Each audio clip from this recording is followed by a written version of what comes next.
when I graduated college in 85, I desperately wanted to do improv. And the only place I thought you could do improv in the United States was in Chicago. Second City or Improv Olympic.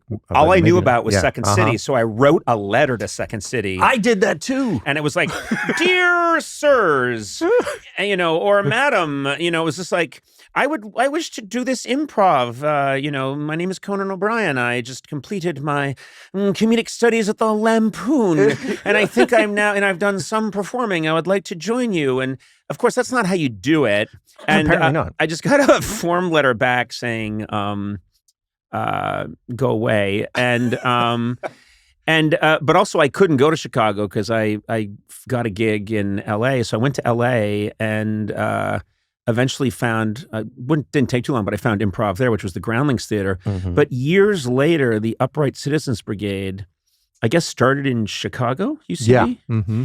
And then came to New York, and all these brilliant people suddenly, and we were the benefactors. When I say we, I mean the people that worked with me on the late night show. We were the benefactors because all these incredible performers showed up who had amazing chops, and I actually kind of preferred their style of improv. I thought it was really pure and great, and I know that you were a part of that whole can situation. I just say, my letter to Second City was so embarrassing because I had just graduated from college, and I had read in Wired, the book about John Belushi, that he did an impression of Mayor Daly that was so popular that the audience would chant, Daly, Daly. And so I made some mention in my letter to, perhaps one day, the audience will be chanting that again. Oh, that's sweet. And so you immediately got a job based on that quip. But I did get it. My form letter said, well, we have our annual audition coming up. You can come up here. And I somehow interpreted that as like a personal invitation to come up and audition. All the indications were there that it was not. Yeah. But I did. I scheduled an audition, and I had no idea what was everybody else auditioning had been through the classes and had auditioned before and was steeped in this world. And I just showed up like, I'm here to get a job. Yeah. Did not go well. You had a suitcase with lots of stickers. St. Louis. Yeah, exactly. But no, they suggested that I should take classes. But I was living in New York, and I stayed in New York. And then, it felt like Chicago came to me in 1996. UCB showed up. Yeah. And what an amazing group of people. And we were fortunate, I've mentioned this before, but Amy Poehler was with UCB, and so we cast her as Andy's little sister, who had a crush on me, and she has like a big retainer, headgear. I was in a bit of one of those bits as her boyfriend. That's right. So tell me how that worked, because her thing was always that she was pining for me, and she would stand up and interrupt the show, and then Andy would always have to break it to her that, this isn't appropriate or something, and she would suddenly turn and God, I mean, I remember Amy Poehler could take, we thought gave her good scripts, and she could take whatever we gave her. Let's say we gave her a solid B or B plus script. She would turn it into an A plus plus plus plus plus. Yeah. But she would turn and she would summon the devils from the deepest bowels of hell to rain down upon us. Well, the amazing thing about those bits too is when you do a Conan bit in those days, if you were on the stage, you could have cue cards, but if you were an audience plant, there weren't cue cards because they didn't want the studio audience to get ahead and read with you. Mm-hmm. So you had to memorize it, which is unreasonable. But so Amy had those speeches completely memorized and committed to them like 110%. And that was very instructive and inspiring to me to watch that, because I had comparatively very little to say, but the incredible things that she was doing.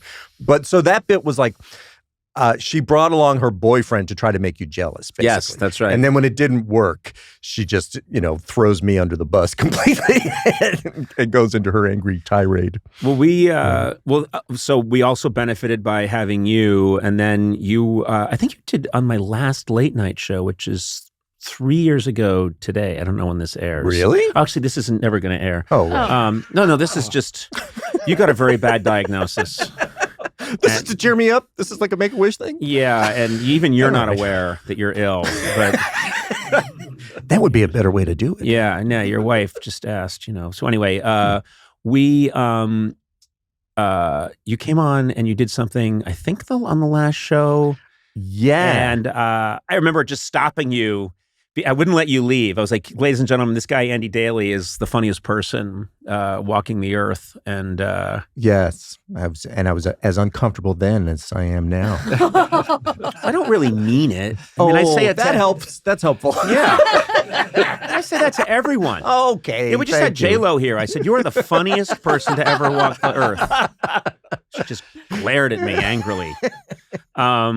So you do improv, and somewhere along the line, you got this conviction, because when I listen to your monologues and you tell these stories, you did another one as a leprechaun. Did you do one as a leprechaun? Well, it's an Irish storyteller who tells stories about leprechauns. He tells stories about leprechauns, and God, it's so dark, but you just go into it with such full commitment, and you never wink, you never break, and it's just a testament to your just conviction that this is what I'm doing, and it is 100% right. Yeah. And anyone who disagrees can leave, which is, I don't know, I love that. I think that's the way you have to go. And yeah, I always felt annoyed when the host of the show after I left would go, Andy Daly, ladies and gentlemen. I was like, no, leave them thinking it's Patty O'Hurley.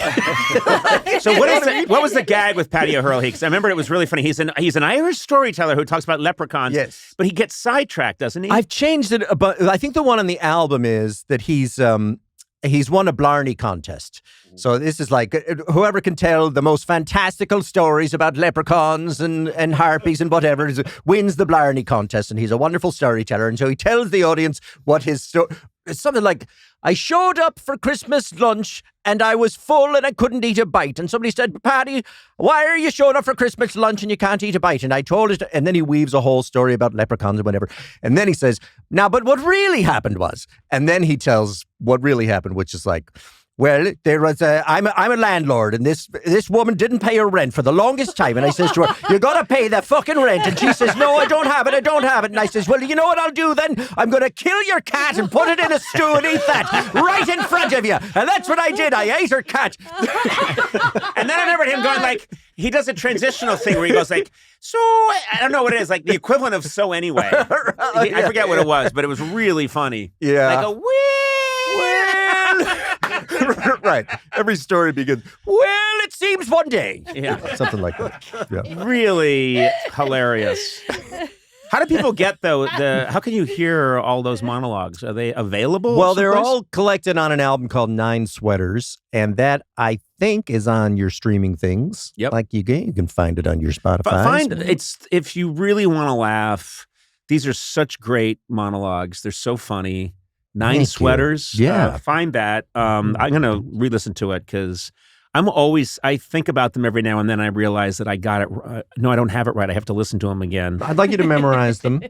I'm going to memorize them. Yeah. After, because you guys had to memorize stuff for me all those years. Yeah, exactly. I had cue cards. Yeah, right. You never ventured into the audience. Those awful people. I'm not going to go in there. Every now and then people would say, Conan, why don't you drift into the audience and talk to them? The filthy weirdos who come to this show. Who would come to this show if they didn't have to? They're just here for free sandwiches, I suppose.